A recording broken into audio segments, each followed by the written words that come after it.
Едни генерации бираат телевизија, други интернет, меѓутоа во секој случај социјалните мрежи веќе почнуваат, веќе се моќна алатка за забава, меѓутоа и да се променат нештата.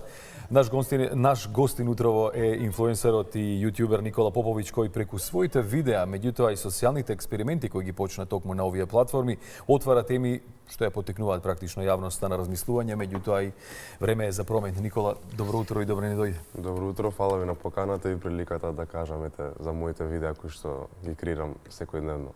Ајде така, значи сме на повели. Да, од она што најмногу веројатно се издвојува се социјалните експерименти кои што на неколку наврати ги имаш направено. Од каде започна конкретно таа идеја и потребата да видиш и да почувствуваш како размислуваат и како реагираат луѓето? Па види, за социјалните експерименти конкретно мене баш ме интересира општо кога правам видеа реакцијата на луѓето.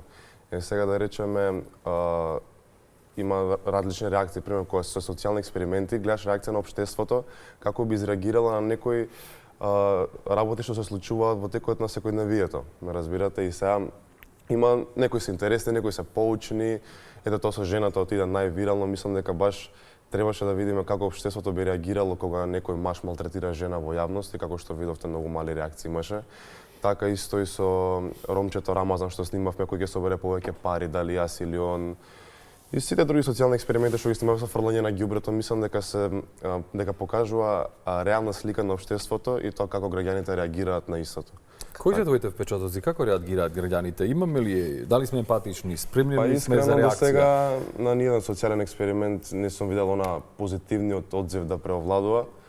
Така да сум разочаран и затоа сакам да представам таа слика на гледачите и затоа ги правам тие видеа. Веројатно целта е поттик да малку поинаку реагираме и да бидеме поемпатични. Знаете како, нареден пат може кога ќе ме видите у град ќе мислите дека снимам и ќе изреагирате, така да. Значи не се откажуваш, не се откажуваш. Така да јас мора цело време сум измеѓу луѓе за луѓево да се малце поодговорни. Значи сепак паднавме на тестот како општество дека на сите до сега сме паднати, ете тоа со жената не знам дали сте го гледале. Да, тој ти беше еден малку по експлицитен. Да, и само една жена реагираше, али таа жена пак ме бранеше мене, не жената што напаѓам јас, така да. А имаше тука коментари дали било во насока да ја смири ситуацијата или било како задна намера, нели секако да ја оттргне целата. Па таа во принцип ми викаше кога искочи од продавницата, вика види каков дечко си лепота, не се замари со жена. Така да она на моја страна може искочи. некој начин за да некој неизин начин за да спречи. Дали ова го гледаш нешто како на долг рок, еве, ако може да се каже, затоа што различни сегменти опфаќа твојот контент или содржини кои што ги имаш на социјалните мрежи и гледаш ли дека кога се прави нешто вакво, односно кога социјалните мрежи се користат за да се направи позитивна промена, има подобар и поголем одзив од страна на граѓаните и од повозрасната генерација. Затоа што генерално, нели, младите се оние кои што ги движат социјалните медиуми, но дали е тука повозрасната публика да поддржи нешто кое што главната цел е подобро утро и подобро општество? Види, повозрасната публика во принцип е на Facebook, така да јас лично знам кога ќе објавам нешто драматично, тие први се тука да коментираат.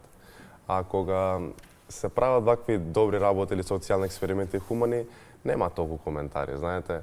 А и нешто тоа што ме прашавте прво, ова во иднина гледам да го работам на доста по-професионален начин и јас сакам оваа работа пред се затоа што јас сум сам свој креатор, сам си креирам содржина, работата сам си ја стварам, дали јас работа ќе имам денеска, тоа одлучувам јас кога ќе станам са бајле или ќе имам или ќе немам. Тоа од мене зависи. Работа без лимите, нели, немаш ограничување и финансиски, и креаторски, и креативен дел. Така да чувствуваш ли одговорност пред секоја објава содржина? Чувствувам нормално, мислам ја како работа го гледам, ќе секојдневно го работам и внесен сум во тоа, колку и на некој да не име јасно, мисля дека правам нешто што нема правец, јас само го гледам тој правец и реално не може друг да го види, може да го види само некој кој што годел тој пат. А реално тоа на прст се брои. Нова генерација сака да биде организатор на своето време и на својата работа правенствено. Имаше некои нели испитувања дека нова генерација на пауза за работа бидејќи тешко може да издржат на 8 часовна работа или плачат или има и соби за искажување. Да, зависи за кого, како, затоа што пример ти сам кога си го налагаш својот систем на животот е малку тешко, некои луѓе живеат во страв дека нема да исполнат некоја задача што сами на себе ќе си ја дадат. А вака да речеме кога има некој над нив, некојаш и така им е полесно, се зависи од карактерот на човекот. Како се справуваш со, сигурно имаше критики, верувам дека ние како општество знаеме да судиме, Еве, дури имаме ова интервјуво, има критики. Има? Да. Како се справуваш со сето тоа?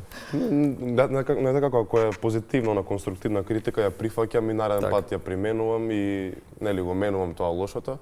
Али ако е некој пат нешто на хейт или навреда, дури ако има таков коментар, го бришам затоа што не ќе такво нешто да има на моја содржина. Така да. Никола, што е следно во план?